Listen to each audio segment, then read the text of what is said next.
Warning: the following episode contains adult language and adult themes. Viewer and listener discretion is advised. This content is recommended for adults age 21 and over. And the most I've had is 63. Wow. Well, wait a minute, but you weren't seeing 63 people all at the same time. Yeah.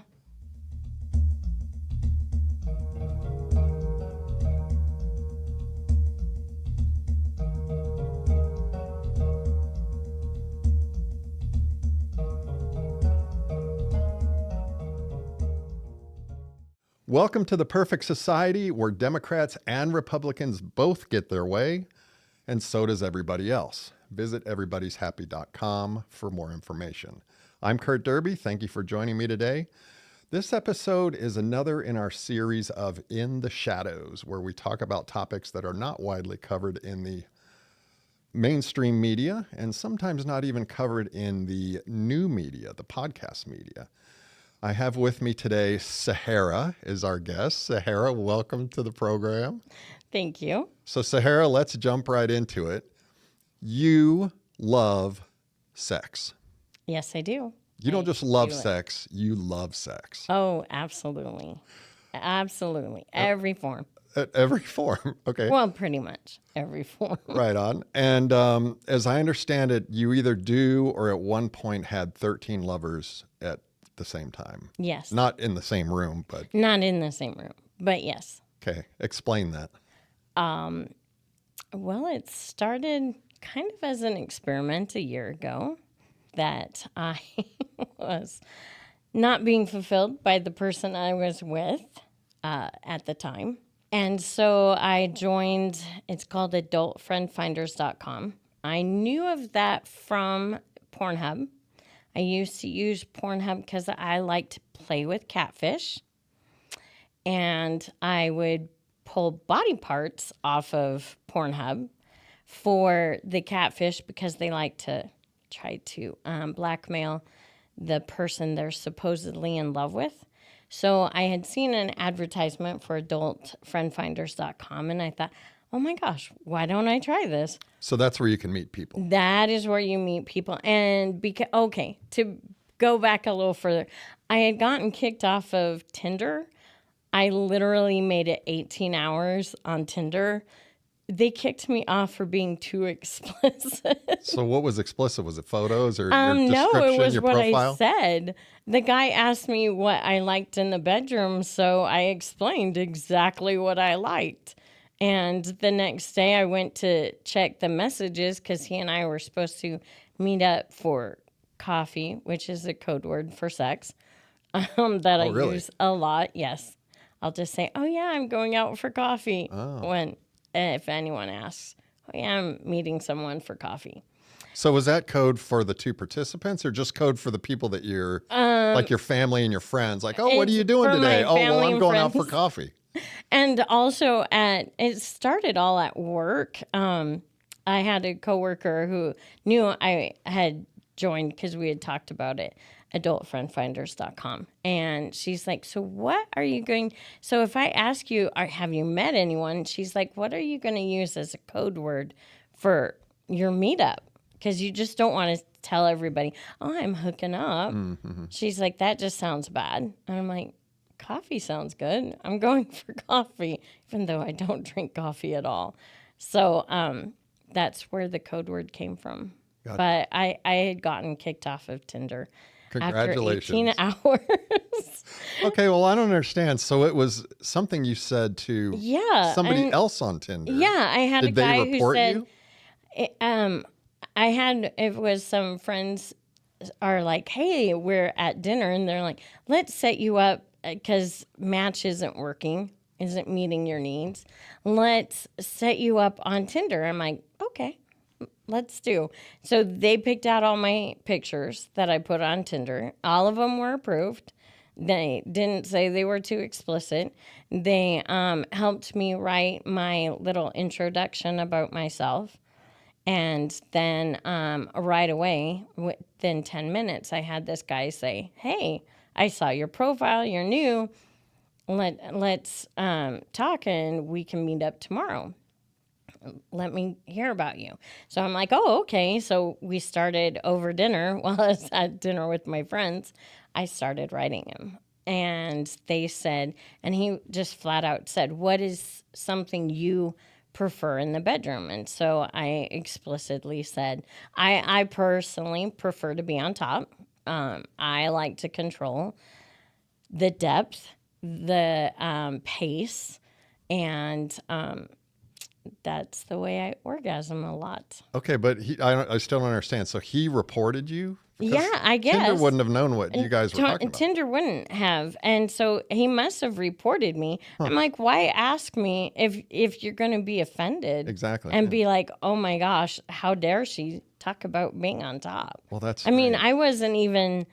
I didn't get into even any details. I just said I preferred to be on top or in doggy. Doggy's a good position for me. So I hear you. Well, two good positions for sure. yes. Now you said this started about a year ago, and your Yes. your needs weren't being met. Yes. Your needs weren't being met. So was it purely sexual, or was it you wanted a boyfriend, or looking for a husband? I wanted a child.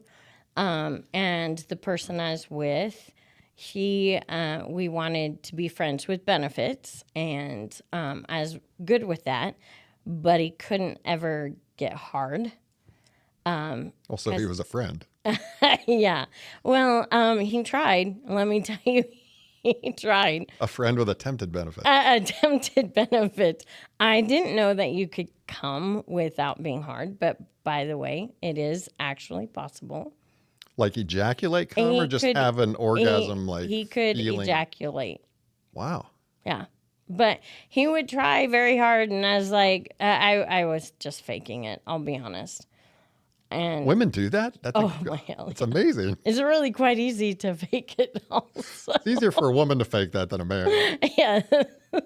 But so anyway, I was just like, you know what? Forget about having a kid. I'm at an age I don't need children anyway.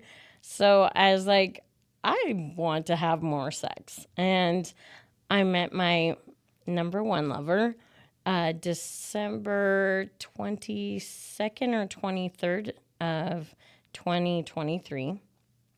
And we met at a coffee shop, actually, for coffee.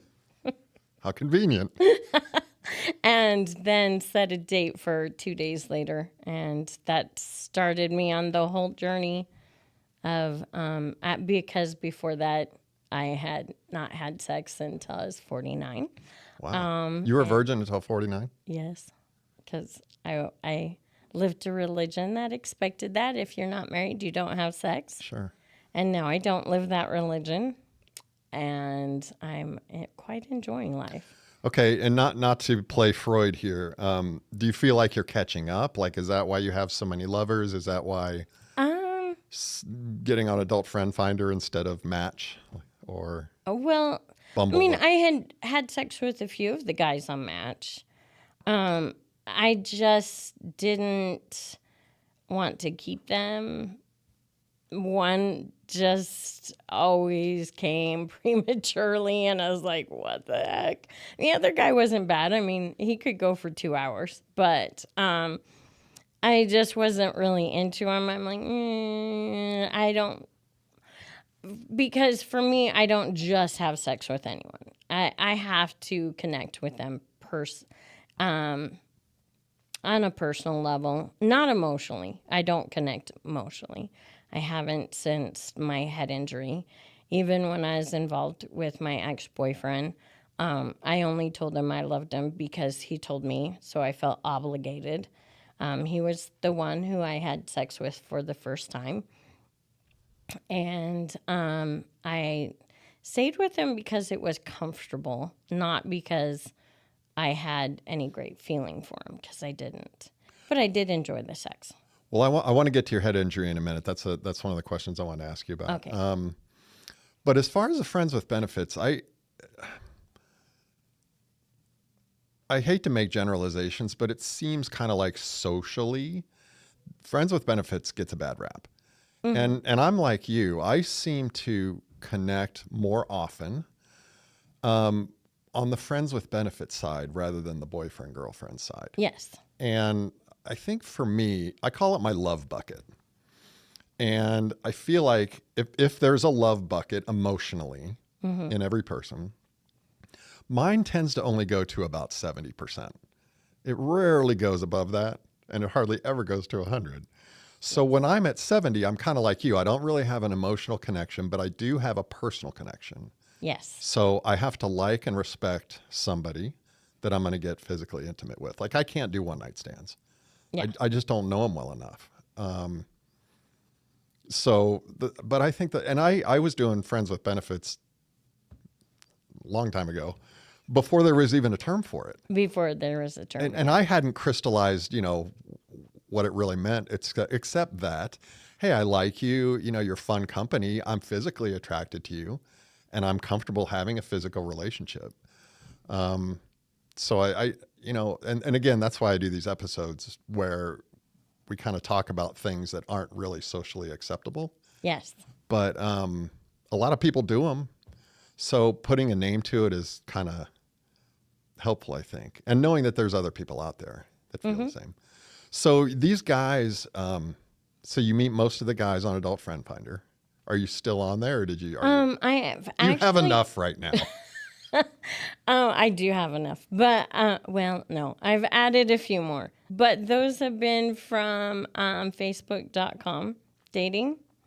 I just, I like variety, and not that I get bored, because there's about 5 that I have kept that I continually see. So now you have a stable of 5. Mm-hmm. And at one point you had 13. I had 13 that I saw continuously. Is 13 the most you had? Because is that what's the most you've had? Well, when I was working out to finding the 13, the most I've had is 63. Wow. 16 what? 63. Well, wait a minute. But you weren't seeing 63 people all at the same time. Yeah. Okay. How do you schedule that? I saw them within a 4-month span. Wow, 60. So you kept count. You have a body count. I do have a body count. I think you have slept with more people in the last year than I have my whole life. Yeah. I've slept with a lot of men. Yeah. Well, and that is also counting. I've had 2 threesomes and a foursome. Okay. 2 foursomes. Wait, it's 2 foursomes and 2 threesomes. So, all right. So details, as much as you're comfortable. Okay. So is it 3 other men? Is it 2 women, 2 men? The threesomes were 2 other men. I don't get into women. I'm not sexually attracted to women at all. And it doesn't turn me on to have one touch me or lick me. My first foursome, she tried, and she's like, it doesn't seem to be doing anything. I'm like, yeah, because I'm not attracted to women at all. There's nothing about you that I find attractive. I'm like, but your husband, on the other hand. And so I played with her husband while she played with my friend that I came with. Gotcha. Okay. So you weren't really all 4 doing things together. You were just all 4 in the same room. She did join in part of the time.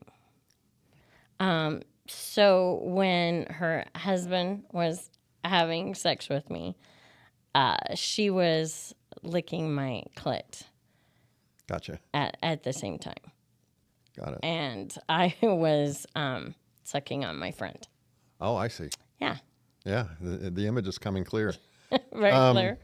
Do you like the threesomes and foursomes, or is it more fun one-on-one? I prefer one-on-one, but occasionally it's not something some people, that's all they want, is that kind of variety. For me, once or twice a year, that's good enough. I don't need it more than that.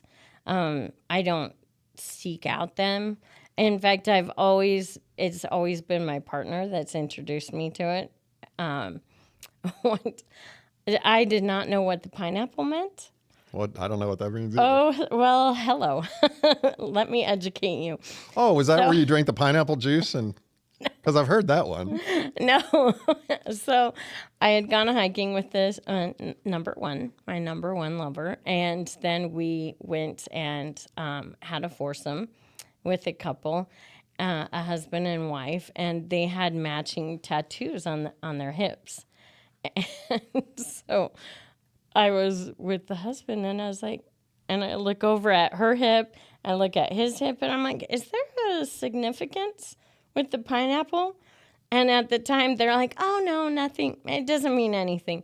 Well, I was talking to, I have 911 operators that come into work all the time, and to a 911 operator who's become a friend. And she's like, but I mentioned that she was going on a cruise and to not put pineapples on their door when they decorate, because that's a sign to other swingers that you swing. And if you put it upside down, then you're willing to switch sides, as in go gay, go lesbian kind of thing. Gotcha. Or if you have it straight up, then You like it straight, you like it straight. but you swing. But you swing. And it's a very popular thing down here in Utah for Mormons to advertise to other swingers that they're swingers.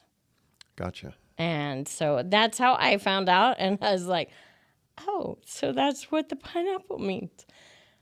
So there was a significance of the pineapple tattooed on their hips. They were swingers. Okay. Well, and I guess the people that would see that tattoo are Swinging with them. swinging other swingers. Yes. And I think that's actually a good idea to have some kind of underground code.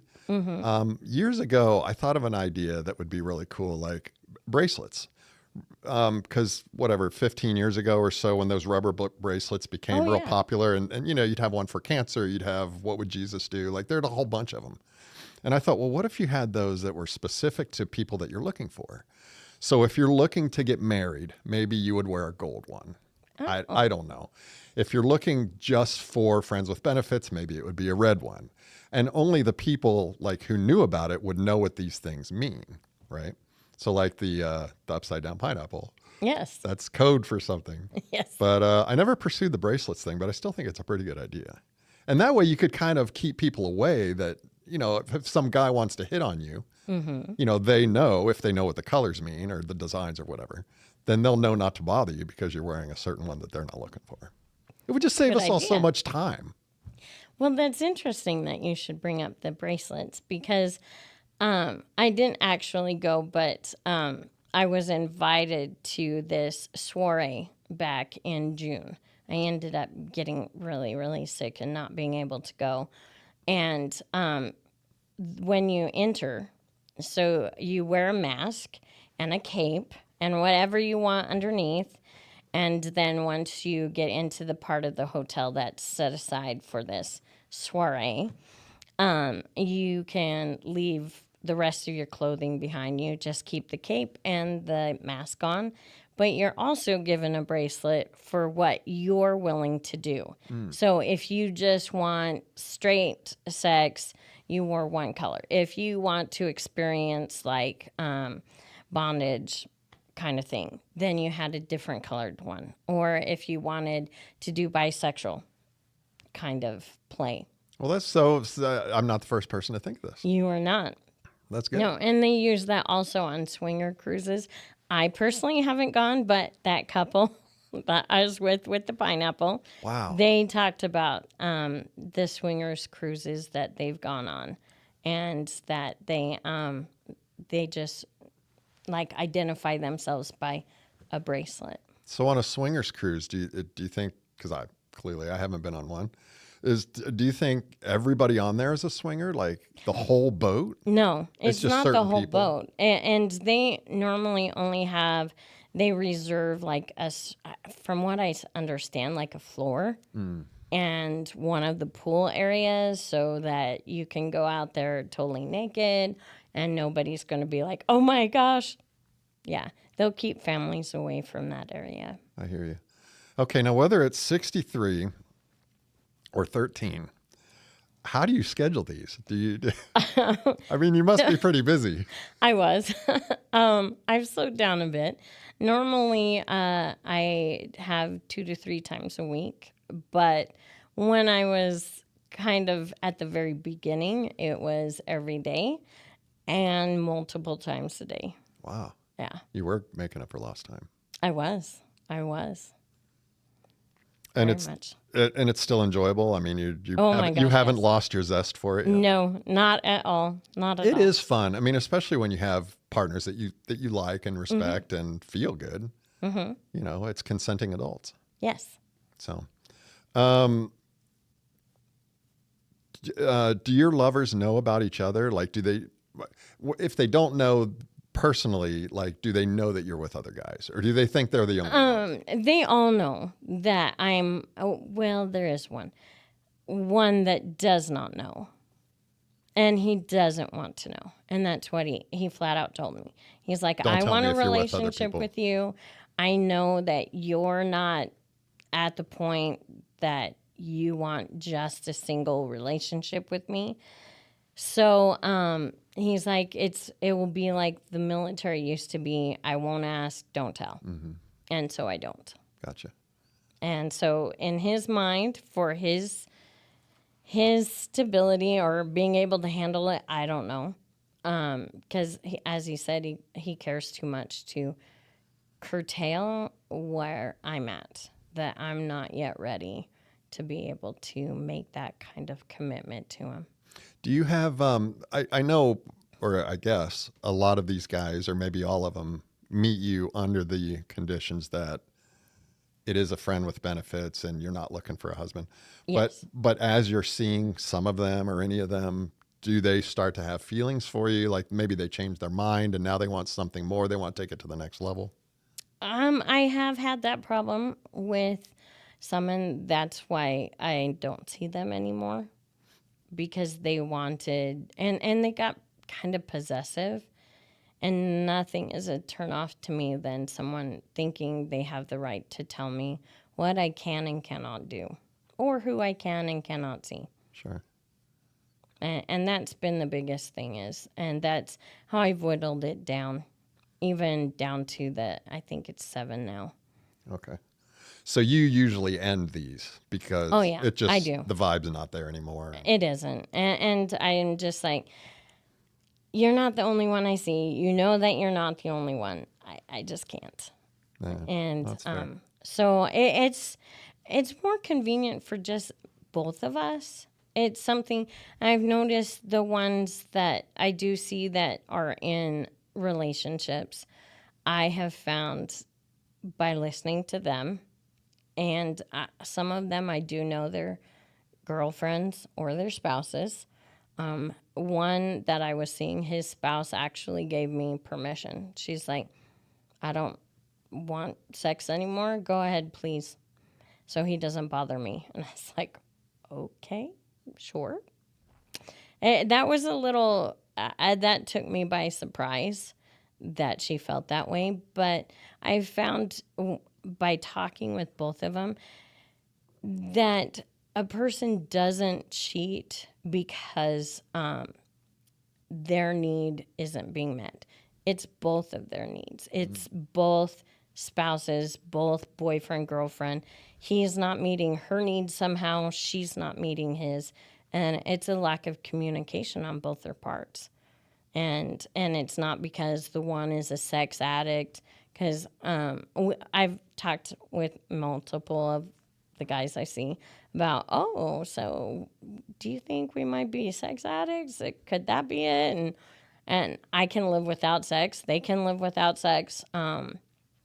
So we know it's not an addiction, but it's just something that I meet for them, that their need is not being met, and it's not sexual. And a lot of it is that they can openly communicate with me where they can't openly communicate with the one they're with.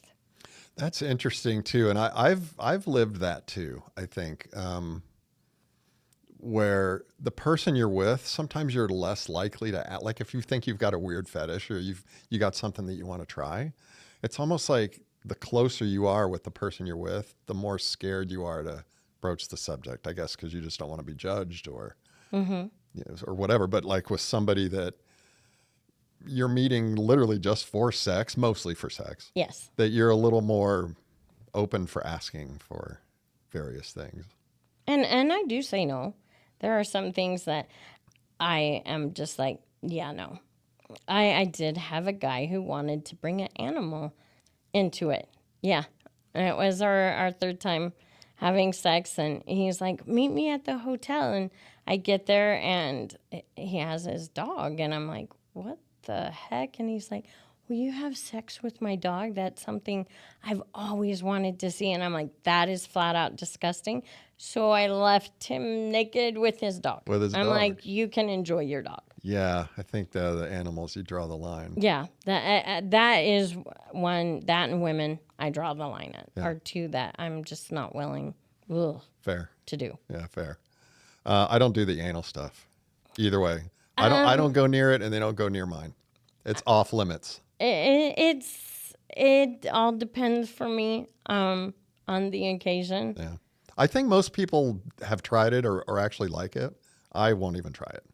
It doesn't. It's like skydiving. I'm just never going to do it. Skydiving. There's very few things in life I'll say no to, but anal and skydiving and bungee jumping. That's probably my whole list right there. I haven't done a whole lot of anal.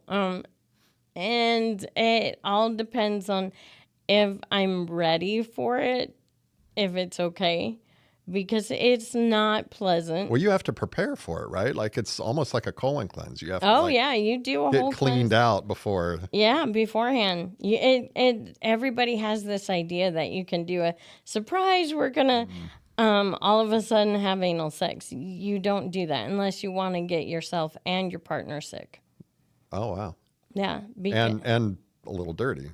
Dirty, but you can spread bacteria that way and end up with E. coli or I don't know what other things, but because your gut has so many it's the normal flora, but that normal flora shouldn't just all of a sudden be exposed.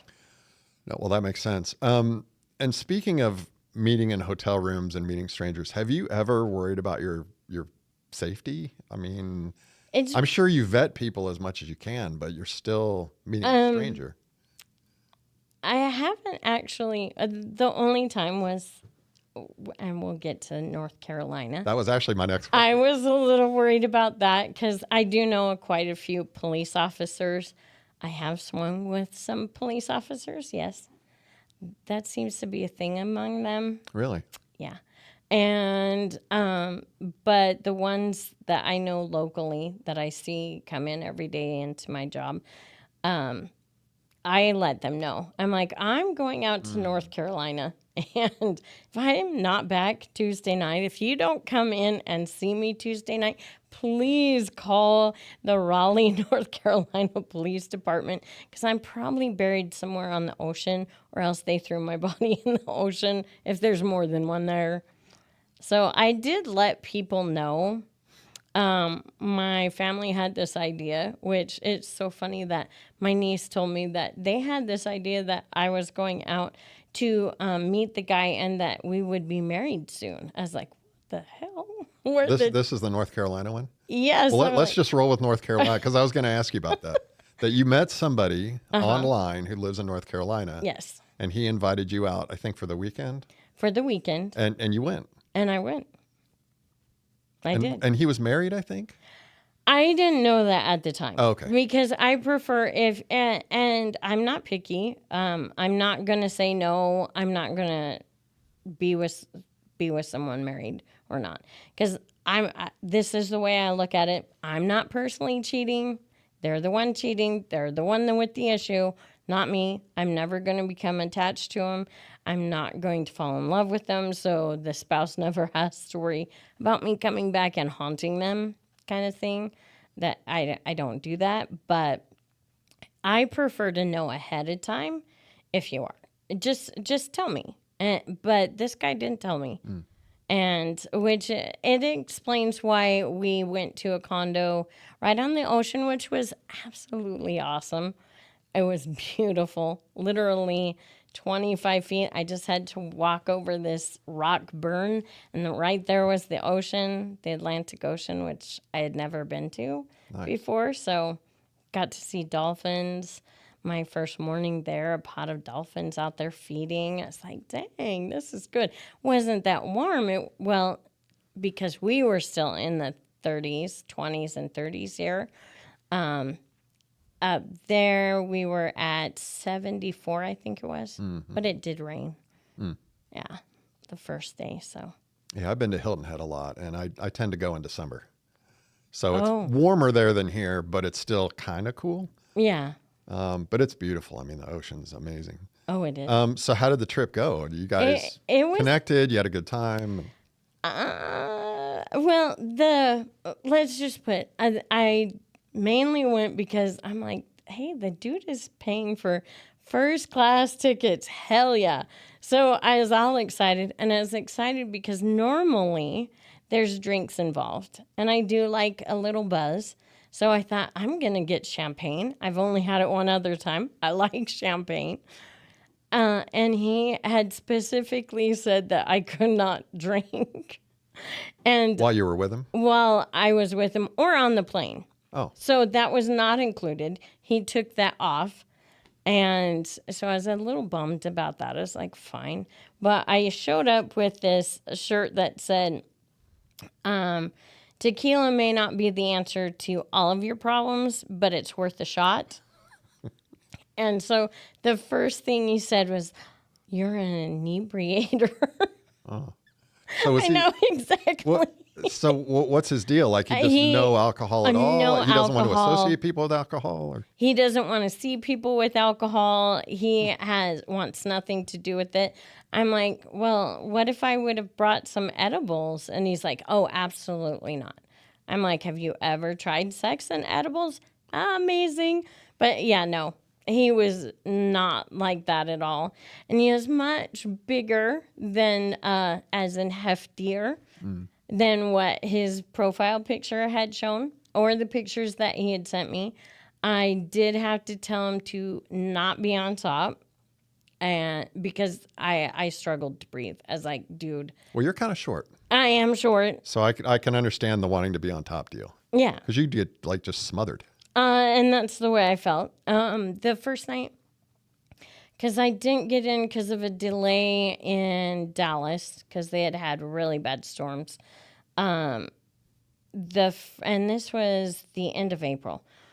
The first night I got in, well, really the next morning at 4 o'clock in the morning, and I was dead to the world. I'm like, I'm really tired. He's like, no, we need to have sex. So I'm like, fine. So we had sex. And then the next morning, I woke him up, had sex. Then we had sex 7 times. But he wasn't all that great. Right. and he only fed me 1 meal a day. 1 meal a day. And I'm like, aren't you hungry? Wow. Well, especially after all that sex, you're burning a lot of calories. I'm like, I'm kind of really hungry. And he's like, yeah, no, I'm not hungry. And I'm like, Wow. okay.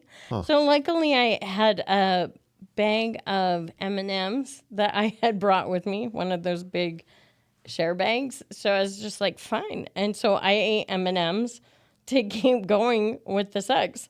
And at least he did buy me some Mountain Dew, some Diet Mountain Dew. So I had something else to give me energy. But yeah, each day, just once a day.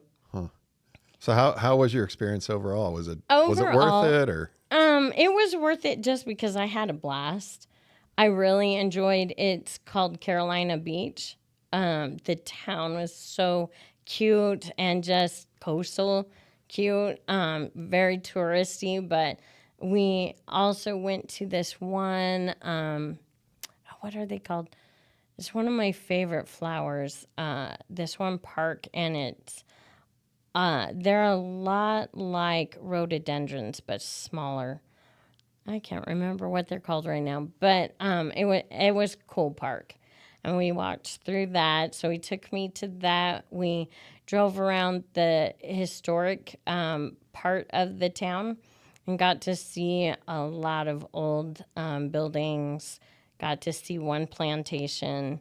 So, I mean, that was cool. That was Civil War stuff. Yeah.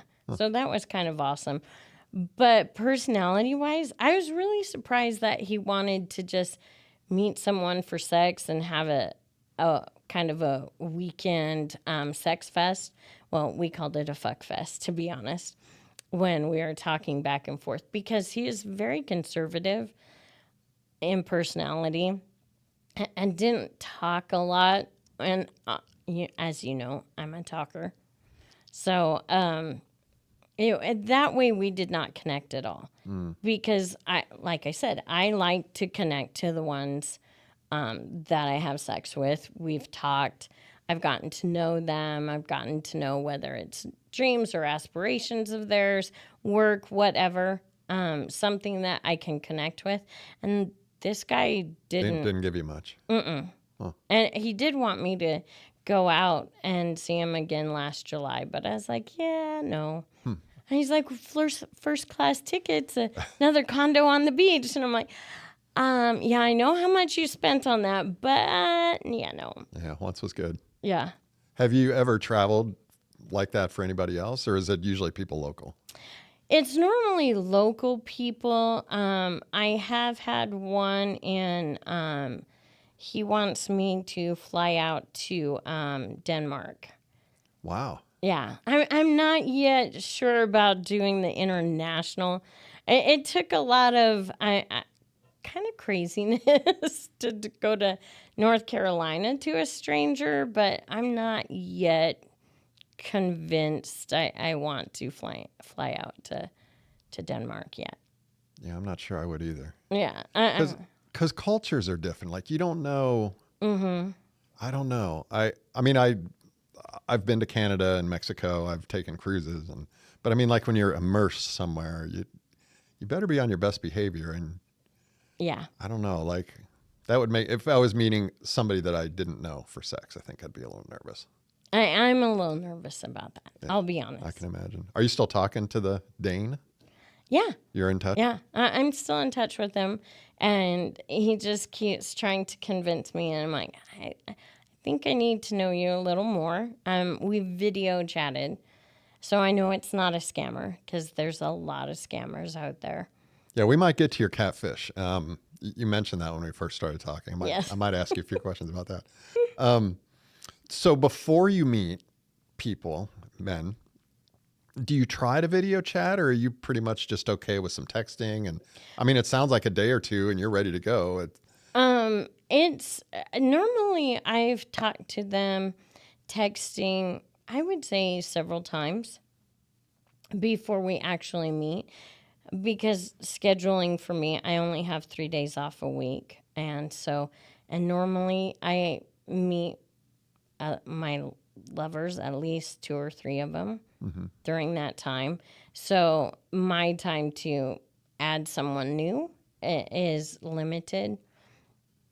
I did have one guy that I had talked to a little bit, but for some reason I forgot his name. I still don't know his name. And he had been coming, about every 2 weeks for 3 months to my place. I don't like them to spend the night. I like to be able to sleep in my own bed. If I want to roll around and kick all over, or have, my cats always sleep on my bed by me.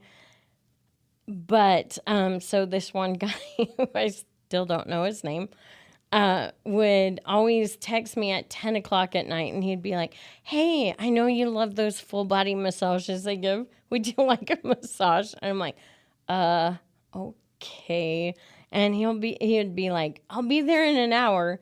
And so he would show up. He knew my days off, obviously. And he would show up, and then he would spend the night. And I made the mistake on the last morning, because now he's offended and won't talk to me. And he blocked me because I didn't know his name. Oh. I still don't know his name. I made the mistake of calling him by the wrong name. And he's like, that's not my name. Well, I can imagine with 63 people, it'd be kind of hard to It keep track of was. everybody. And he's like, hello, we've been sleeping together on and off for 3 months now, and you don't know my name? And I'm like, well, it was Tyler, Travis, right? Tom? Todd? And he's like, no, not at all. I'm like, Chad, that's it. It's Chad. He's like, no, it's not Chad. I'm like, I haven't slept with any. It's a Brian. I'm like, it's Brian, right? And I'm like, and he goes, no. Like, I haven't slept with any David, so I know it's not David. He's like, you're right, it's not David. So you're just going down the list of I'm just not naming names. names. I'm like, Jeremy, Josh. You just didn't think of asking him what his name is. Oh, he wouldn't tell me. And he wouldn't offer it. Oh, he's like, maybe you should remember my name. And I'm like, You should have said, hey, man, it's hotter that way. Like, it's like we're strangers, you know? So, yeah, he didn't see it like that. okay. I tried. And he finally So he blocked you. Yeah, he blocked me because I was like, okay. I'm like, was it Harry? Okay. And he's like, no, if you can't figure it out. I'm like, Adam? Was it Adam?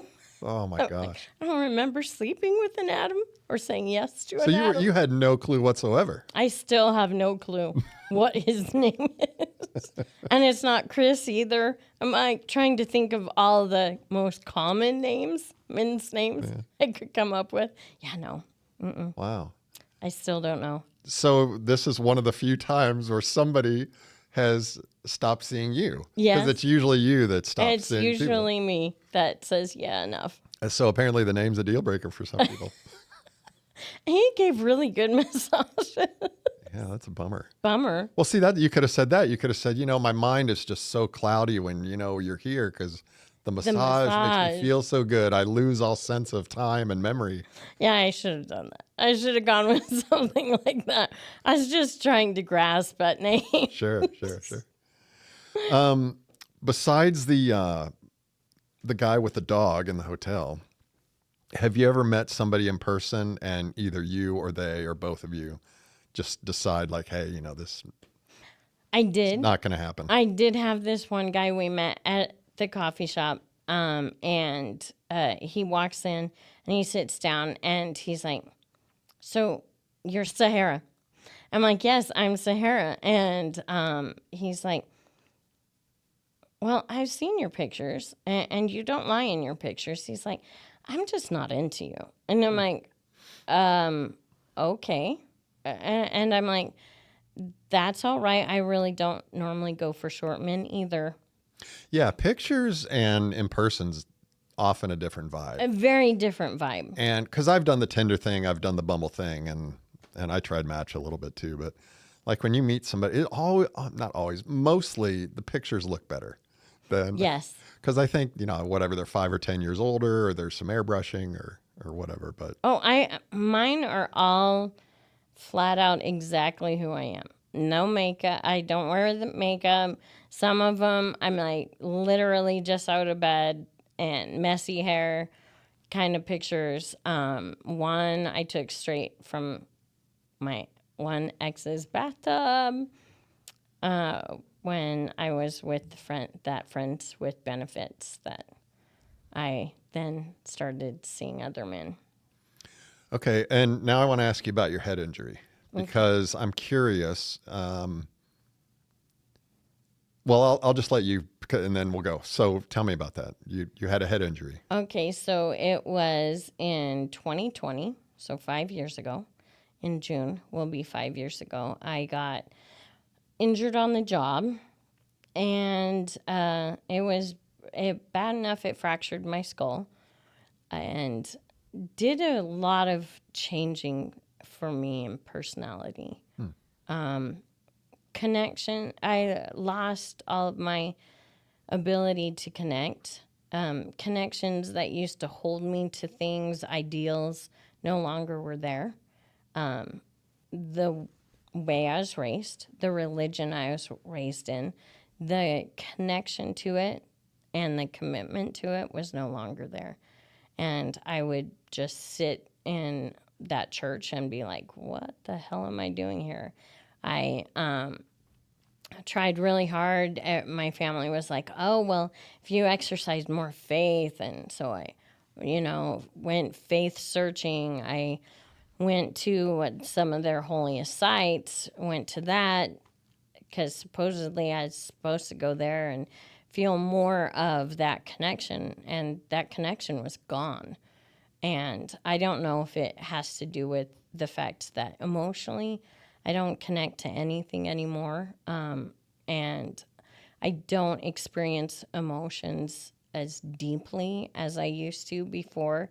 I mean, I still love people, but not like I did before. My own family. It's so much easier not to see them, not to be around them, because it just is so draining on me. And because I can't connect. And I know they're expecting that connection. Yeah. I was going to ask you if you miss those emotions, but I guess you can't miss something that you're not feeling anymore. That I'm not feeling, yeah. Yeah. Huh. That's interesting. So I don't seem to miss them. And I know my family misses the closeness that I had with them. But at the same time, now through other things that have happened, they have decided I'm not part of their family anymore. And that's their choice, and I'm okay with that. The niece that I raised on and off, she and I have a great relationship. And so that's what matters to me. Is I'm like, okay. And she understands me. She doesn't live the religion either anymore. And so she doesn't judge how I live now. And so that's good. I'm with you. Did you injure the front part of your head, your frontal lobe? Back. The back? It was the back. Huh. Yeah. Do you have any residual pain or? I do have migraines from it. Huh. And not as bad as at first, but they're still there. I always have a headache every day. Really? Mm-hmm. Wow. Is there medication you can take, or just turn off all the lights? And it just, I used to take medication, but if it gets really, really bad, then I will go in and see my neurologist and get it like an emergency type thing. But other than that, the daily meds after a while don't help. And just it is more of a waste of money than to constantly be taking a medication that's not going to make a difference.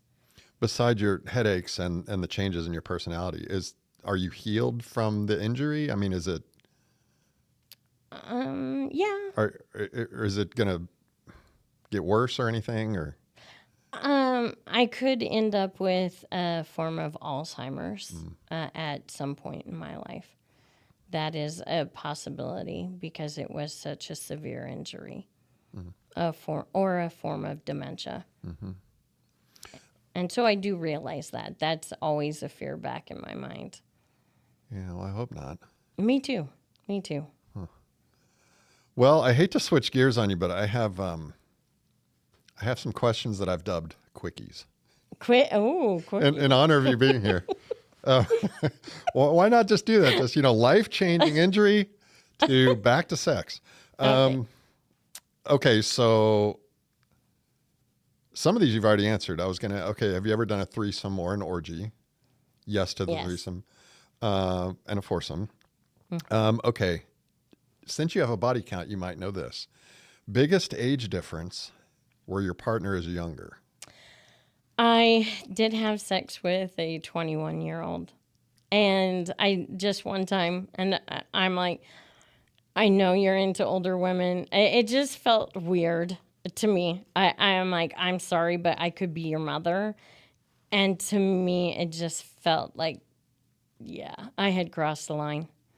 Oh, wow. Okay. Yeah. And so it was not an enjoyable experience.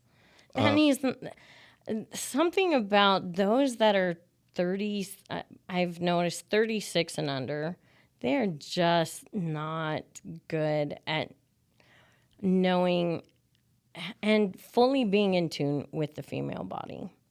Well, I can understand that. It's When you're younger men. it's just quick want to get. It's not a sustained sexual experience. It's, oh, let's quickly get this need done. Let me get off on you. Yes. Yeah. And I mean, I orgasm a lot. So I will definitely orgasm, but hitting a lot of high peaks is what I enjoy. Is hitting several really intense orgasms. And with the younger guys, they just don't have that ability. They don't have the ability to go for long. And I'm just like, okay. And the youngest I currently see, he is 40. Oh, no. He's 38. He is a 38-year-old. And he, I must say, was better. Normally, I don't go for men under 40. Gotcha. Okay. And I don't prefer men that are over 68 because, once again, they could be my dad. And I'm just like, ooh, yuck. No. And I had a 72-year-old. He's now 73, and he still contacts me and after meeting him, and talking with him, we had met not sexually twice, and I couldn't do it. I'm like, no, I'm sorry, I'm not into that much older than me. Yeah, that's good. And for the friends with benefits, that helps. Yes. I mean, if it was more for the sex, then maybe I'm not speaking for you, but I mean, like, maybe it's a possibility to go wider. But for someone that you do want to have a connection with, having someone around the same age is probably better. Yeah, well, they understand. They grew up in the same era that I grew up in. Sure. So their formative experiences are similar to my formative experiences. That's why preferably not someone younger than 40. 40 is kind of on the edge, but for the most part, they still understand kind of the way I grew up and they grew up, and the type of parenting that we had and things and society that we had at that time. Sure. Yeah, well, and you have more stuff to talk about. Yes, and to relate on. Movies and music and culture and Yeah. Of current events and past events. Yeah, and that we understand. Right. Yeah, you lived through. We're in the same boat. Mine was 34 years. I was 54 and she was 20. And if I would have met her a month earlier, she would have been 19. So that's my next goal, is an 18 or a 19-year-old. I've actually had men ask me to take away their virginity. Really? Yeah. See, I wouldn't want to do that. I wouldn't want to be somebody's first. Well, and that's what I told them no. Yeah. And they're like, I know I'm young.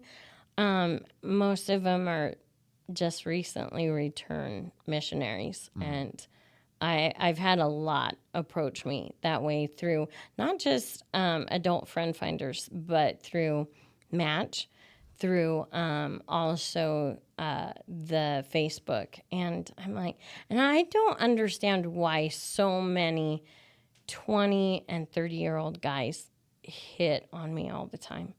And I get it even at work, and I'm like, dude, I could have birthed you into this world. I don't get it. Well, I think a lot of 20 or 30-year-old guys would be hitting on virtually anything.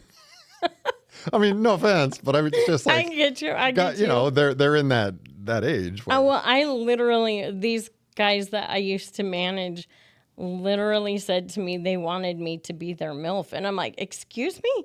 You guys aren't even 18. I'm like, and I'm your boss right now? We're not talking about this at all. And the one, when he turned 18, he's like, first, he'd asked me to drive him and his friends down to Vegas to see, I think his name's Drake, something like that, concert. And they're like, well, you could get us into a casino because you're an adult. And I'm like, no, I am not driving a whole bunch of teenage hormonal boys down to Vegas. I'm like, and especially since you already expressed that you wanted me to be a MILF for you. I'm like, no, absolutely not. And then when he ended up getting a ticket on his way back, he's like, see, if you would have drove us, wouldn't have gotten the ticket. And I'm like, you can't blame that on me. But yeah, I've had even teenage guys, and I'm like, no. I find that disgusting. No. No, and I couldn't be somebody's first because for me, my first was special. I was in love, and she was in love with me, and I don't know. I guess I'm a traditionalist that way. That in my opinion, a person's first time is fulfilling as possible, but different people see things different. But I'm not going to be that person that's going to give them their first. Oh, definitely. If they want to find a booty call for their first, it can be somebody else. But I won't. Well, and that's what I've told them. I'm like, no, I'm not going to be your first. I'm not going to instruct you in the art of sex. I'm just not going to do that. And they're like, well, and I'm like, no, there's a lot of emotions that happen with your first. It does. Yeah, even if you think they're not, because I think it is deeper than sex. At least for the first time. It is. I will gladly say that, even with my first, my ex-boyfriend. And there was something more deeper and something, it was special when he was my first. But I'm definitely not willing to sign up to be someone's first or to give them more skills. I did see a 28-year-old for twice, and he was like, "Can you teach me more skills?" And I'm like, "No." Yeah. And that was one of the 63 that I was trying to find my 13. Now 7. Now 7. Now 7. Is 7 the lucky number then? Is I stick to that for a little while? I'm gonna keep it for a little while. It suits my needs. It suits my days off, their days off. Yeah. So are they okay? I mean, they know that they know that you're probably with other men. Are they okay with the intermittent schedule then? Like you only see them, whatever, once a couple weeks or once a month maybe, or whatever it happens to be. Like, it's also. Or do they ever get impatient? They're like, oh, I really need to come over, tomorrow again. There was one that way. And that's why he's no longer part of, because I just got to where I'm like, no, you can't always have my Friday afternoon. No, I know it's your day off. I'm just, no. And it got to where I had enough, and he had gotten pretty possessive.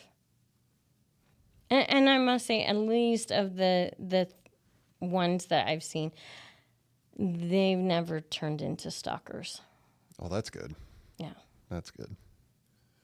All right, so next quickie. You ready? Mm-hmm. Biggest age difference where your partner is older. So is 68 the... The oldest was,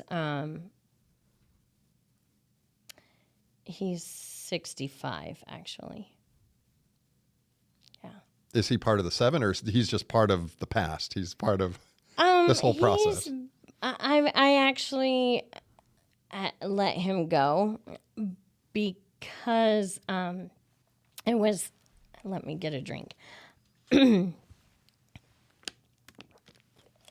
His wife was the one that actually gave me permission to see him, and then was constantly, every time he would set up time with me, she would decide not to leave. And I'm like, if you really gave permission and said, okay, I know you're not going to try to steal my husband, you're not going to try to break up the marriage, then why would you constantly put barriers? Because you can't meet this need anymore. And she couldn't. She had a hysterectomy and not only no longer felt the need for sex, but it was painful for her. Mm. And so, because she's like, no. And so I finally was tired of him. And it was, I don't like I call you today, hey, I'm going to come by. I don't like that.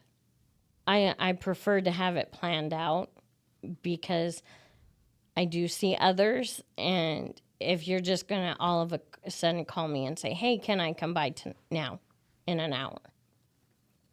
And he was like that. And he'd be like, I took the blue pill. I need to come by. And I'm like, just because you took a blue pill doesn't mean I have to have sex with you. Yeah, need to plan ahead a little bit. Yeah. All right. Any darker melanin people? I have had sex with Latinos. Also a Polynesian and a Middle Eastern guy. All right. Any dwarves? Yes. Really? Yes. Yeah. Yeah. Okay. I didn't know he was a dwarf because the picture he took did not make him look literally, he was nose to nose with me. And I'm only 4'10" and a half. Okay, so he was 4'10" and a half. Gotcha. Okay. Are you a dwarf? I'm a little person. Well, I know you're little, but But no, that I'm clinically considered a little person. really? Yeah. I guess that's I don't have dwarfism, which that is a genetic issue. shorter limbs. Yeah. And he had the shortest little legs. Really? Okay, I gotta ask. How was the penis size on the dwarf? I was very surprised. Oh my gosh, it was like average, a little bit bigger than average.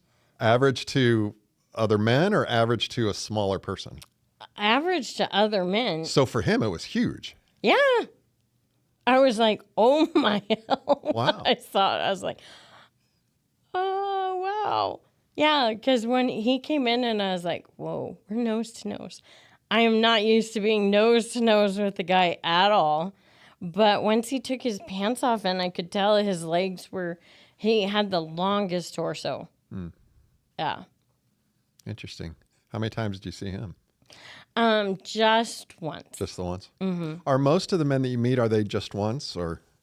Most of them, no. Okay. Most of them I normally, besides I've seen them once or twice, or normally sometimes even 3 times before we actually ever have sex.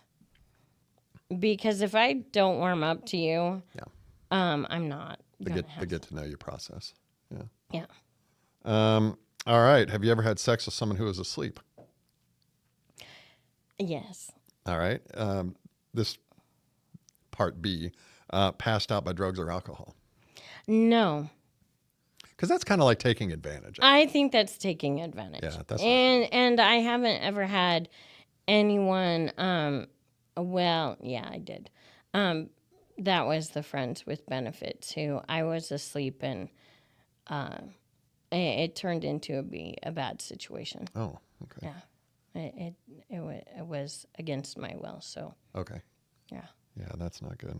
it was not. That's what led us to break up. I was like, yeah. And I had told him earlier, but he was drunk. I had told him earlier. I'm like, I'm tired. You kept me awake all day because I work graves. And I'm like, I'm going to bed. Don't touch me. Oh, so you even told him before? I told him beforehand. I'm like, okay. I don't want any sex tonight. Don't touch me. I need some sleep.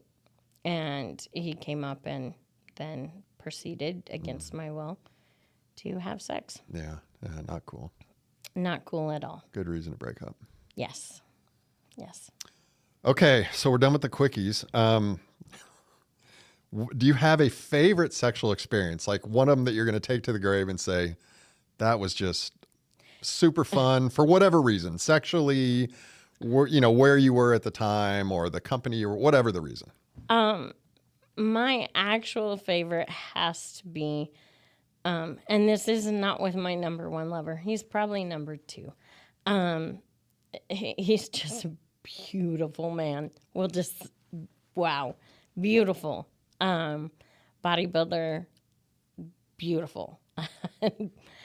Face to me match the body, and oh my gosh, I orgasmed with him 420 times in an hour and a half. Wow. Okay. How can you count that many? I mean, I count. He always says like, what's the record? Have we hit the record yet? wow. So Yeah. is 420 your current record? It's the current record. Man, an hour and a half. Yeah. Oh my gosh. Did you do we the were math on that? Like, what is that? Like one every 8 seconds? Oh, or something? it was just constant. It was like, Wow. seriously, I would go from one orgasm right into the next, right into the next. And some of them were so intense. And it was multiple positions and very athletic. We both literally were dripping sweat afterwards. And yeah, it was Wow. amazing. And these are all from intercourse? Mm-hmm. Okay. Yeah. So you can have vaginal orgasms. Yes. In fact, that's obviously. what I had the most. Oh, okay. Okay. All right, well, that sounds like a favorite, the 420. Yes. Yeah. Are you still seeing him? Yes, I do. Okay. He has comes up and visits me. He's normally about once or twice a month because he visits family and then drives back down. So when he goes up to visit his family, on the way up, he stops by and we have another very athletic sexual experience. And then on his way back, he stops in and we get another one. So it's normally about twice in a week. Okay. All right. Yeah. Good one. Oh, my. I will tell you mine. It's a favor because there's a lot of layers to it. And this happened about a year after my divorce. So at the time, I was not emotionally ready for a deep connection, but I was horny. So I was looking for company and friends with benefits if they were willing. And I'd had a couple by then, 2 or 3 maybe. And I was in a singles group on Facebook. And a woman posted a picture of herself from her neck pretty much down to her knees, just, wearing tight clothing. And she said, my husband knows I'm on here and we don't have a satisfying physical relationship and he's okay with me looking for just a physical relationship. I don't want to date you. I don't want to marry you, And I'm like, this is perfect. Like, this is exactly where I am in my life. So I DM'd her and we ended up talking for a little bit and exchanged phone numbers and we met for dinner. And got along at dinner and she was one where, she had sent me pictures of her face eventually, but the Facebook post just had, she was faceless. And, we're getting along good. And then after dinner, she's like, well, you want to go for a drive for a little bit? So yeah. So the restaurant was situated at the bottom of a canyon. So we drove up this mountain and we were hanging out there for a little while and we were getting kind of cozy. I mean, I think while we were standing there overlooking God's country, like, I think I hugged her, like I stood behind her and just kind of cuddled her a little bit, but I knew it was new for her and I move slow anyway. Like even with someone who says that they're looking just for sex, the very beginning, I take it real slow because I want to know where they're coming from and I want them to feel safe and all that stuff. So I don't usually make early moves. But anyway, we came back down from the mountain and she was getting back in her car and she said, I'd like to see you again. I said, I'd like to see you too. And it was really cute. She says, okay, now I'm going to give you a hug and I'm going to get in my car and then I'm going to leave. I'm like, okay. She seemed like she was kind of nervous about this, understandably, because, Yes, absolutely. I assume I was the first guy that she'd been with besides her husband. So we ended up getting together and having sex and doing pretty much all the things. And she was a good company. We didn't see each other very often, but it was probably over 2.5 years that we saw each other. Sometimes it was once a month. Sometimes it was once every 6 months. Like literally out of the blue, I'd get a text and she'd say, I want you to come over and fuck me, which is kind of hot, by the way. Oh, yeah. Like no preamble, no like, hey, how have you been? Oh, yes. Tell me what's going on in your life. I want you to come over and fuck me. Oh, okay. And we usually did it at her place. I don't know why. It just worked out that way. But anyway, here's where it gets kind of interesting. So, well, if that wasn't interesting, and maybe it is, but here's where it gets kind of interesting. Spending time with somebody like that, like you were saying, you talk about their dreams, you talk about stuff they're into. She confessed to me, she said, I think my husband might be gay. Oh, wow. And I said, understand why you guys don't have an intimate relationship. Because she told me a little bit about their sex life, kind of like your situation. She said, he has trouble keeping an erection. And he can't go for very long. Like just the entire event doesn't last very long. Not just the sex, but like the whole sexual experience. Oh, wow. And I said, well, that kind of makes sense that, if he can't sustain an erection, maybe he's not quite attractive to any female. Well, more time goes by, and she says, okay, he's not just gay, but I need to tell you something. He's into infantilism. Yeah, that was the look on my face too. Oh, my. And of course, the first thing I thought of was he's attracted to babies. That's not what it is. Okay. That's exactly what I thought. That's what I thought too. That's not what it is.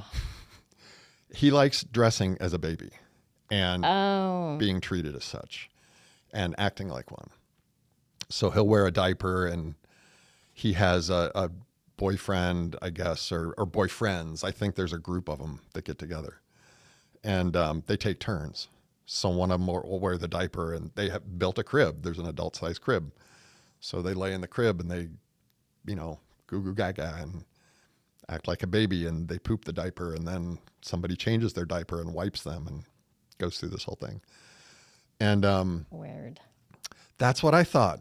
My first, because see, few things surprise. The older we get, the fewer things surprise you anymore. Yes, that's true. That was a shocker.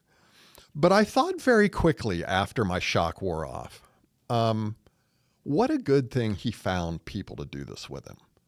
Yes. Because the people that have unfulfilled sexual desires, or repressed sexual desires, or even repressed emotions, doesn't have to be sex, but just, repressed emotions or emotions that aren't expressed for whatever reason, those are the ones that can get depressed and suicidal maybe, or turn to drugs or alcohol or deviant behavior. So what a good thing that this, to me, unusual, let's say weird, activity, he has other people to do it with. Yes. And that was really interesting, as we all have our thing. We do. And some of us have secrets, and you never know who you're working with or who you're standing next to and line at McDonald's is what they're into. But I kind of enjoyed that experience, like learning about him. And I never met him, by the way. I saw pictures of him, but we never met. But I thought, how cool is that? That for something so unusual, I mean, let's say it's unusual for friends with benefits, but that's normal, in quotes, versus infantilism. Yes. I mean, there's a spectrum of not normal behavior. Yes. And infantilism's probably on the far end of it. And anyway, I remember one time too, I was over at her place, and I would never do it in their bed. I told her, I was like, I wouldn't, I'm a little kinky, but I'm not that kinky. Yeah. So we would always, she had in their basement, there was a spare bedroom. That's where always that we went. And I remember leaving the bedroom one time, and there was a door next to the bedroom. It was always closed. And we were walking out, and I said, hey, what's in there? Is that a closet? Or because the door's always closed. She's like, no, that's where he does his thing. Oh, wow. She said, do you want to see it? I said, no, thank you. But apparently there's a crib in there, and there's diapers and wipes. Wow. And I don't know to what extent he and his partners, I don't know if there was masturbation or if he got a hand job while he was I don't know what the deal was. I don't know if they had sex. I didn't want to really ask. But that was fascinating. And then, and that was it. We went about 2.5 years, and I started getting the feeling she wanted more. Oh, God. They ended up getting divorced. Okay. So I think while she was married, she had that life. I was her side piece. which totally worked for me because I never had to worry about her, like your men getting clingy. Yes. And we didn't always, kind of like you guys, like we didn't always have sex. We always had sex when we got together, but there was like sometimes we'd go out to eat. I think we went to a couple of movies. But it was a good experience. It was really healthy. And because I think part of my life is when I was married, I was 100% faithful. And I never thought about straying. In fact, I never even got into situations where I thought I might stray. And I traveled for work. So I was in hotels and I could have very easily cheated and nobody would have found out about it. But it was important to me that I didn't do that. So I just figured I'd have sex with one person for the rest of my life. And when we got divorced, I was like, well, things are open again. I'm just going to do. And so I've had not only the lady with the infantilism husband, but there's a handful of people that are just so fascinating that, again, you never think about. That's true. The what's going on in their life. So anyway, there's that. All right. So what's your most unusual experience? And you can't use the one with the dog in the hotel room. Okay. And the 420 orgasms. That's pretty unusual too.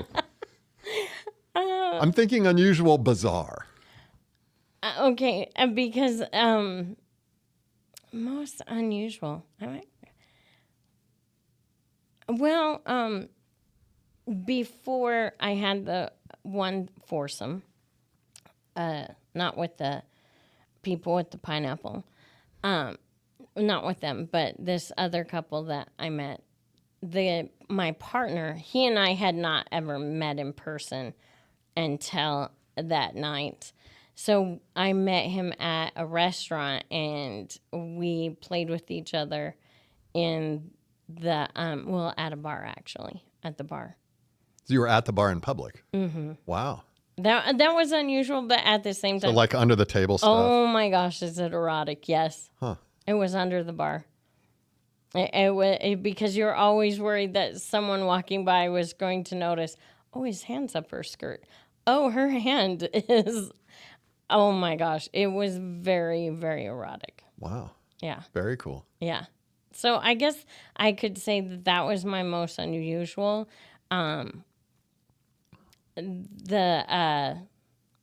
I think the one who wants to, the fake sugar daddy, we'll call him fake sugar daddy, who likes to think he's a great lover. When you're about that big, you can't be, and that's hard.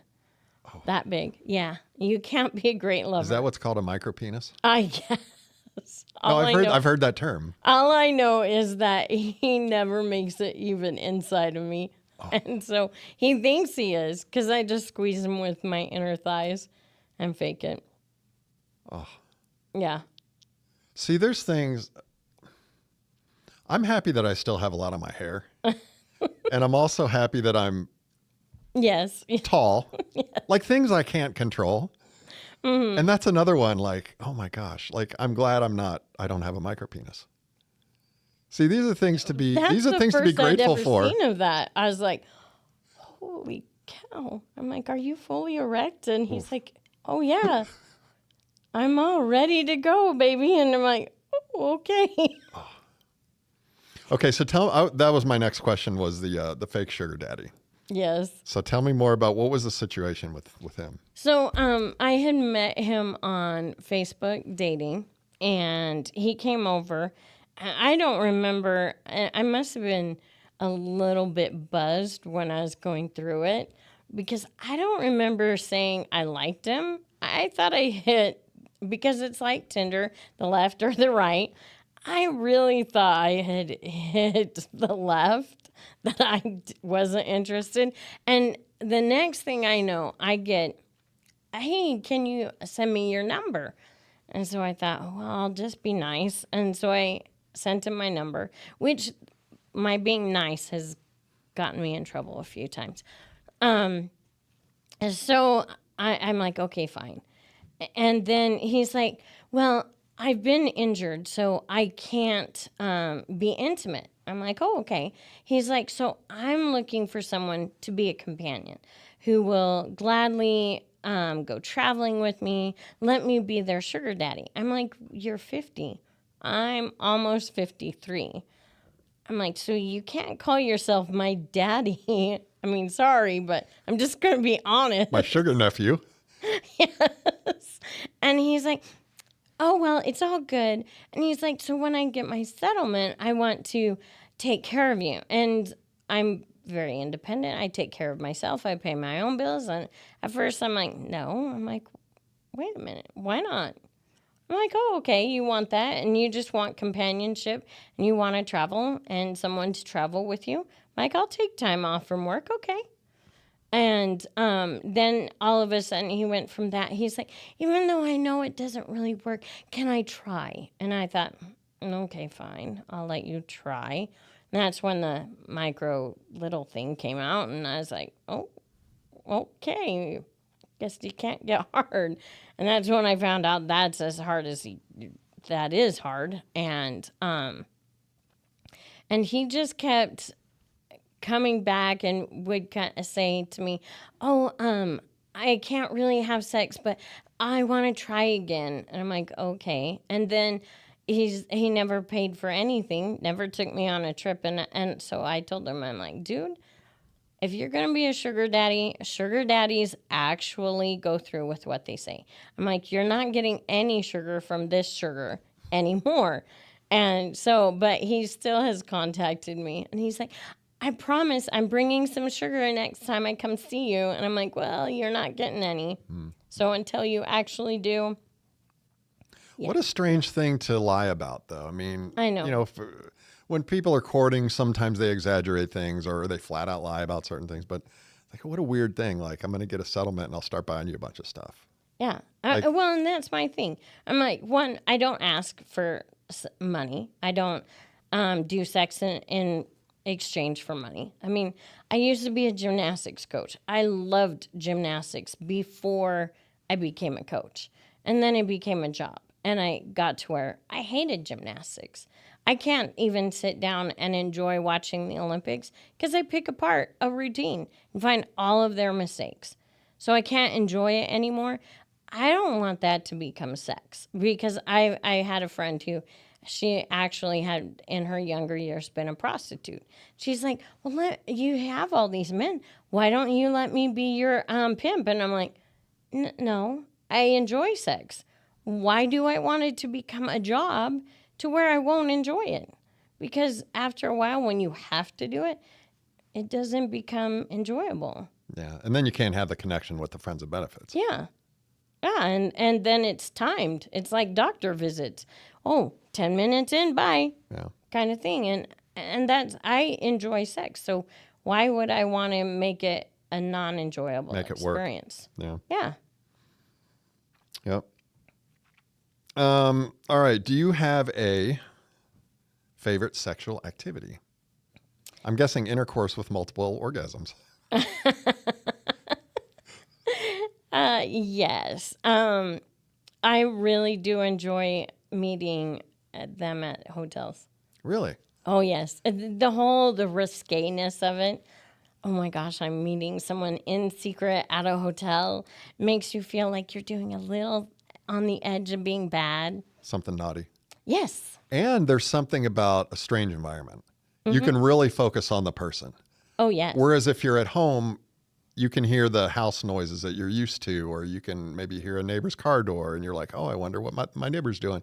Like even just subconsciously, you know, you have all these distractions. But yeah, if you're in a hotel room, it's much easier to focus on that person.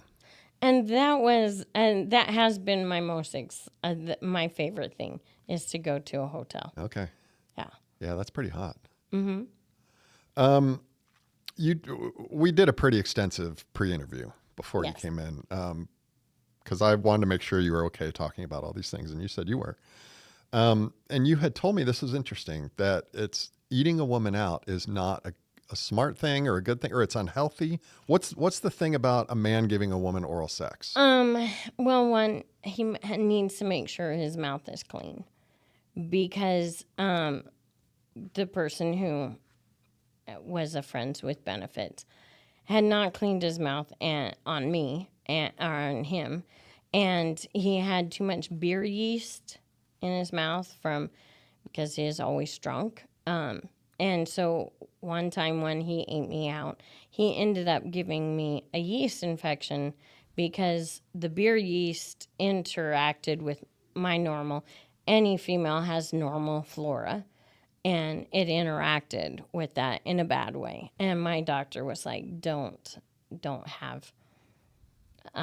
He's like, unless you know they've just brushed their teeth, they should not, because you don't want what's in their mouth being introduced there. It doesn't belong there. Okay.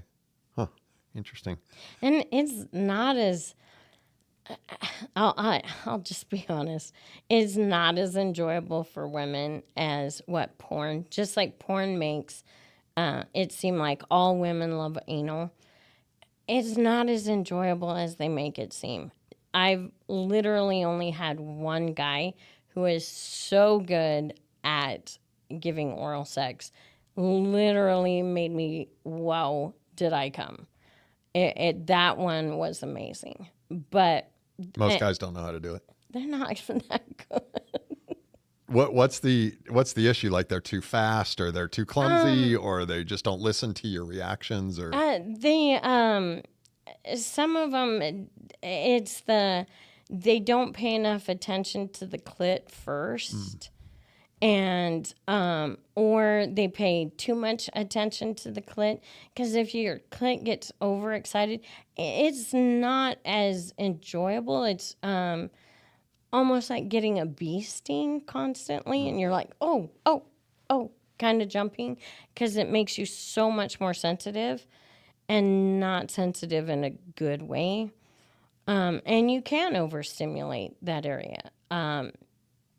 Just like the dwarf I didn't realize his cock was oversensitive after sex.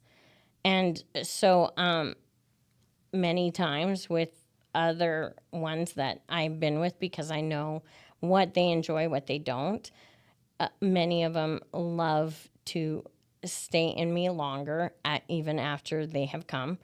And because my muscles will constantly massage or milk their cock, that the dwarf, he did not like that.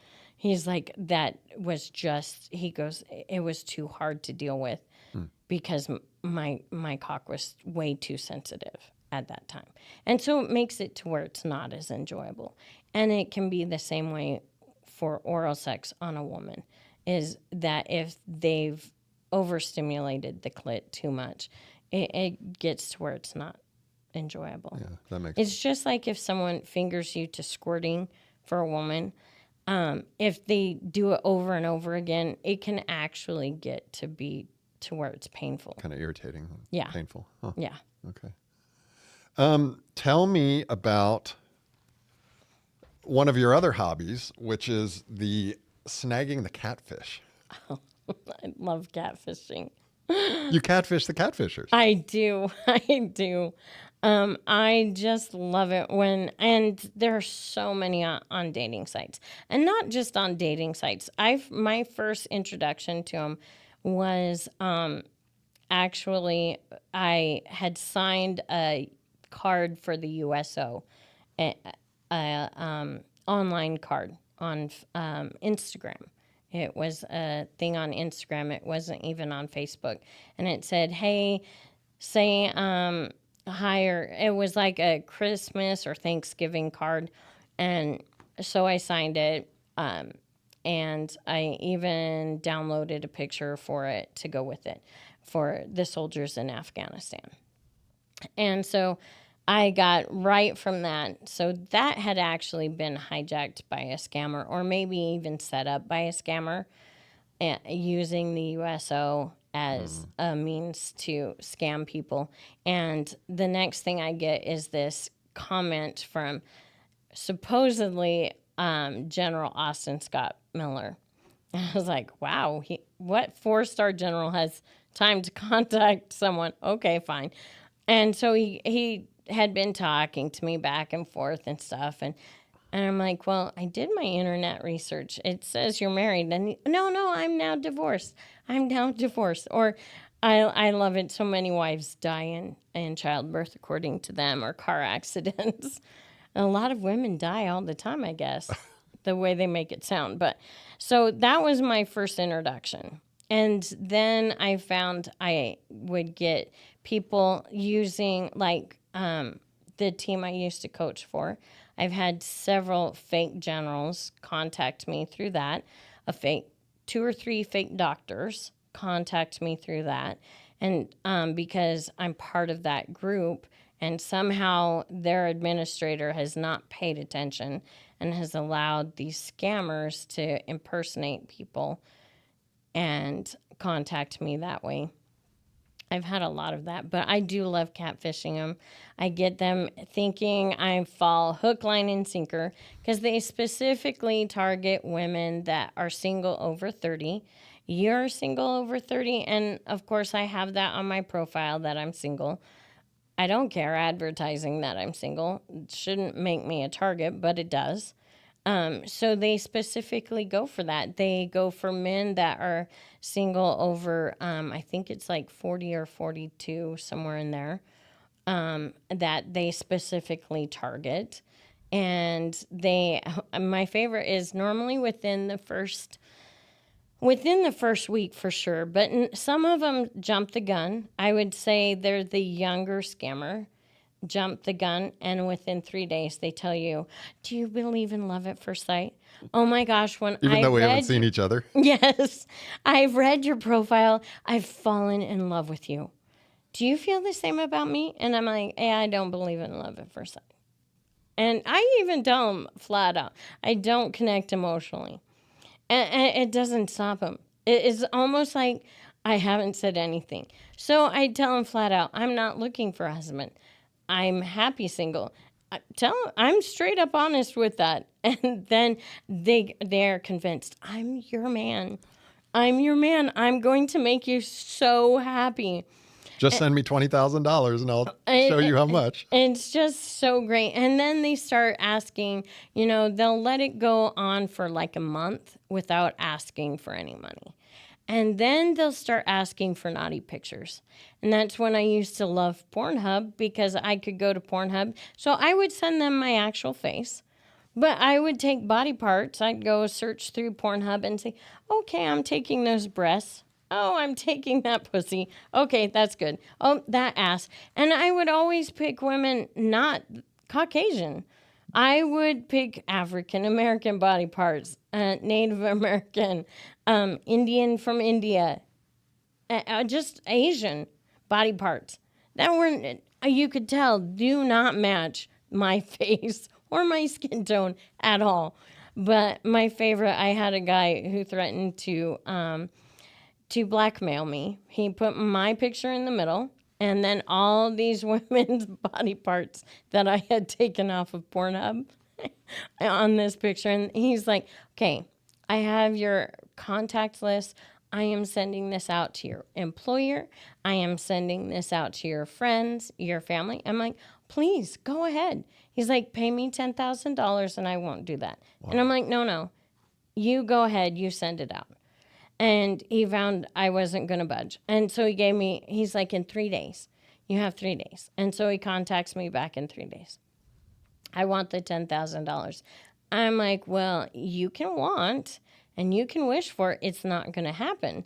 I'm like, so please send these pictures out, which he never did. And then he's like, okay, fine. And so he sends me this picture of this voodoo altar and a voodoo doll with my name written across it and all these pins in it. And I'm like, oh, wow, shouldn't I be hurting in those areas? That's awesome. I'm not hurting. And he's like, you're dying in 3 days. He's like, my gods, the voodoo gods are going to kill you. I'm like, that is so funny. I'm like, there's this story in the Bible about a prophet who he's in this culture that worships idols. And he is challenged. They're like, okay, we'll build these bonfires. Watch, our gods are going to prove that yours doesn't exist. because nobody's seen them. So our gods are going to start our bonfires. We're going to soak your wood several days in water over and over again. And your God will never light that bonfire. Well, their voodoo gods, their idol gods, didn't light their bonfires with dry wood. Yet God lit his bonfire to prove, hello, you guys are wrong. And I told the guy, I'm like, you can say what you want. Your voodoo gods are not going to kill me because my God is protecting me. I do believe in God and Jesus Christ, and I haven't died yet. And I did contact him like 3 months later. I'm like, by the way, I'm still alive, quite healthy, but thank you. And he finally blocked me. I told one guy that I was an international assassin when he was trying to get me to send him $5,000. I've been shooting since I was 4, so I could play on actual reality. And my dad did teach me to be very, very accurate because my dad was a U.S. soldier. And so I am a very, very good shot. And so I told him, I'm like, yeah, my group and I, we already are sitting out and we're watching you. And this is what you're doing at this time. And he's like, how did you know I'm doing that? I'm like, and it was just a complete I have eyes guess. everywhere. And I'm like, because I know I have you in my crosshairs. I'm literally looking at you through my scope. That's awesome. I'm like, I can pull the trigger now, or you can turn yourself in. I have no idea whether he turned himself in or not. I do have a favorite one who's contacted me 3 different times. He goes by either Arnold Collins or Collins Arnold or Damien Arnold Collins. And he is actually in the U.S. and is wanted in Florida, according to my brother-in-law, in Florida, Texas, and California. And if it's his actual face he's using or some other man's, but yeah, he moves just in time to get away from the law. Wow. And he is a U.S. scammer. Most of them are either Russia, Nigeria. A lot of them are in Nigeria or India. Yeah. And you're writing a book on this. Yes. I'm doing on all the different adventures. Different adventures. It's based on facts, on reality, but it has been fictionalized with the main heroine after me and then 2 of my friends. Oh, so it's a fiction book. It is. Oh, okay. I thought it was like a nonfiction book. It your memoirs of the catfish. No, it is a fiction. Oh, okay. Well, I want to read it. Yeah, I'm close. I'm close. All right. Should be out by the end of this year. Okay. Yeah. All right. I wrote a book called Everybody's Happy, Everybody Wins, How to Build a Perfect Society. And to have a perfect society, the foundation is that everybody feels like they matter. Everybody feels like they have a voice. They don't necessarily have to use their voice. They don't necessarily have to get involved in the community or politically or whatever, but just what we were talking about earlier, that when you suppress emotions or you feel like you can't express certain things, life is harder.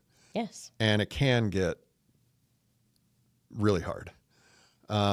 So I appreciate you coming on and talking about these very personal subjects. Again, just so our audience knows, you knew pretty much everything we were going to talk about. Yes. I told you it was going to be risque. I said, look, there's going to be foul language and it's going to be, set the bar high as far as all the crazy things we're going to talk about. So I appreciate it. I do have one last thing before we break. It's called the speed round.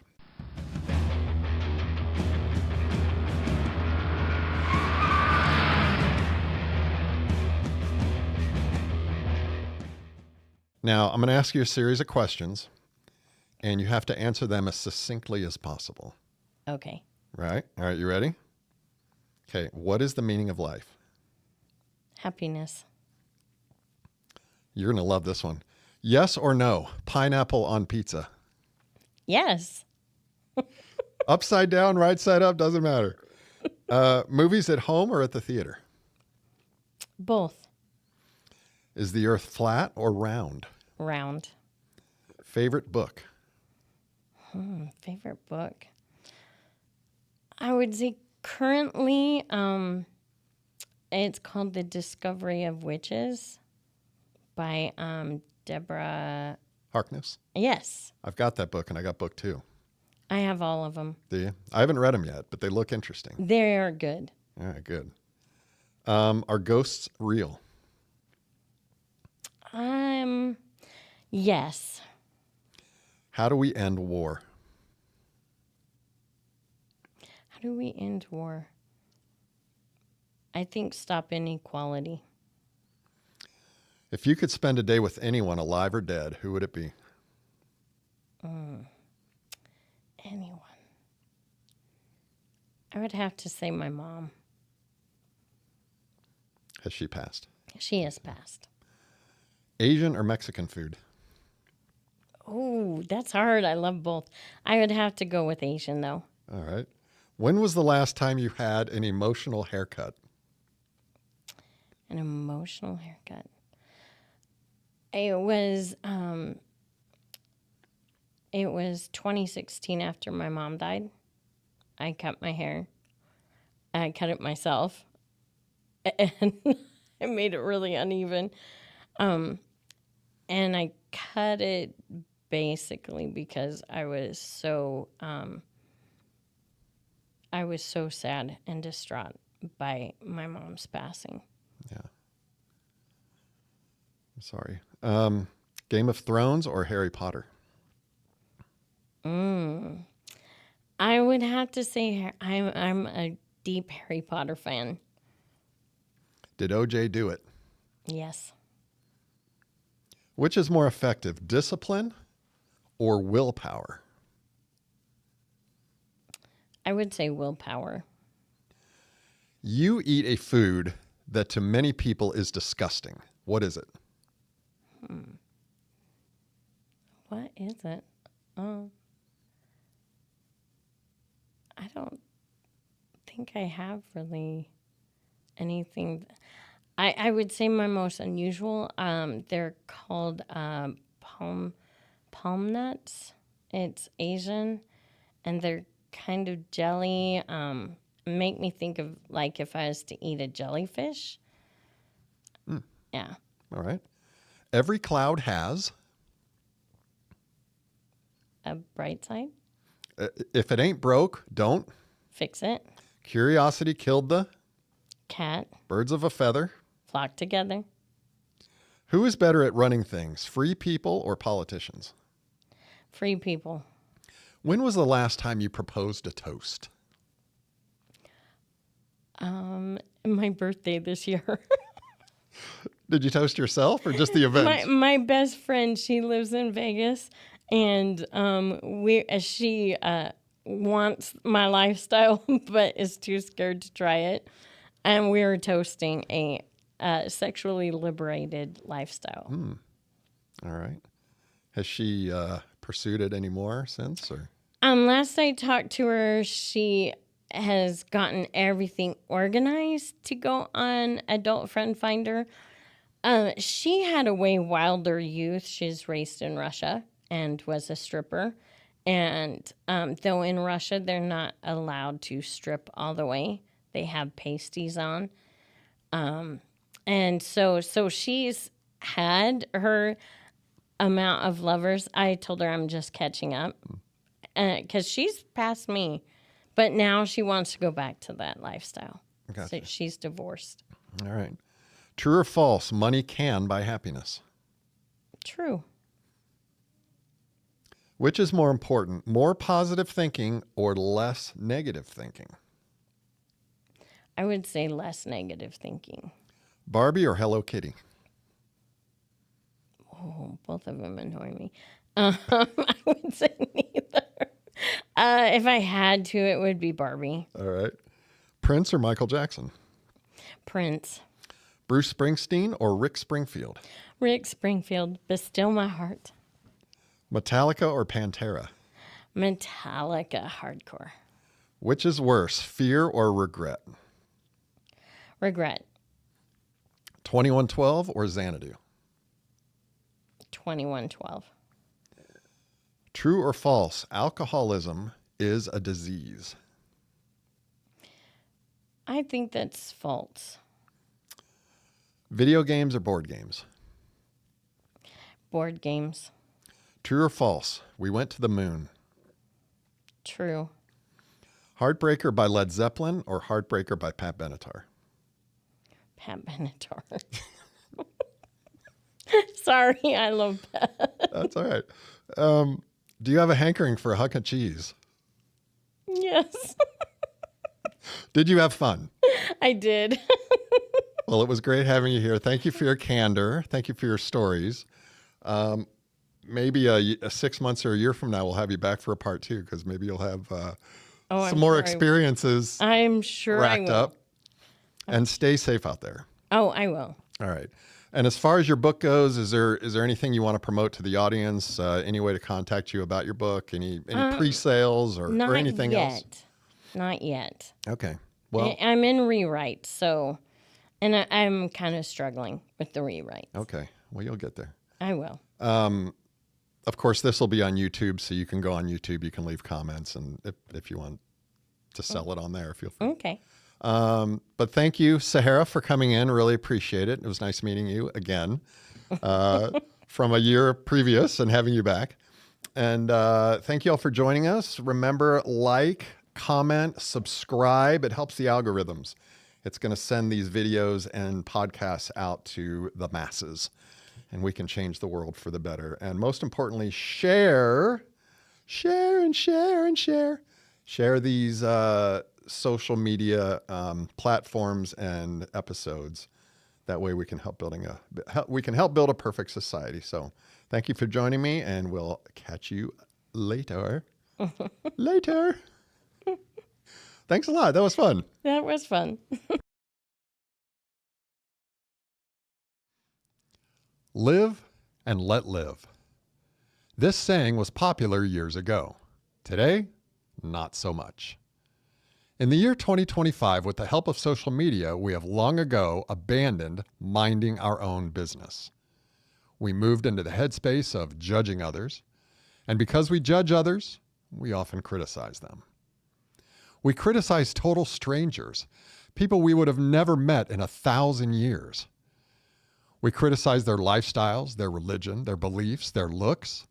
We criticize celebrities, our neighbors, rich people and poor people, people of different skin pigments, body types, and colloquialisms. Essentially, we criticize pretty much everybody. But consenting adults can do whatever they want as long as they are not violating someone else's freedom. As you noticed during our interview, Sahara is well-spoken, intelligent, and comfortable with her lifestyle. And she was even more so behind the scenes. She's clearly capable of deciding how she wants to live her life, even if her life might seem unusual to most of us. Sahara's attitudes and actions are exactly what everybody needs: to know what they want and then go get it, as long as they're not hurting other people. This is the perfect society. Certainly, Sahara's lifestyle isn't for everyone, but whose is? The pursuit of happiness is unique to each one of us. If Sahara chooses to have 63 lovers at the same time, she can do that. If I choose to have a sexual relationship with a married woman, I can do that if all parties consent. Consenting adults making individual choices are at the heart of a perfect society. People deciding who they want to associate with and on what level, and not being forced to do otherwise by culture and especially government. Live and let live. Let's make this saying popular again. Until next time, take care of yourself and each other.